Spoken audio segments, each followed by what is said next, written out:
Hi everyone, in front of me I've got Blackview A90 and let me share with you how to clear credentials on this device. So first of all, let's enter the settings, and here we have to scroll down to find the security.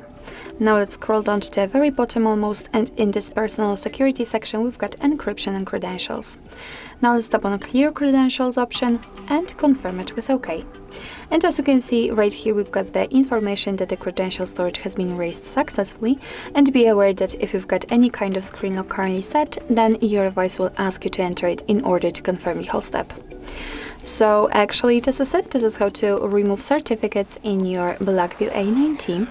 Thank you so much for watching. I hope that this video was helpful, and if it was, please hit the subscribe button and leave the thumbs up.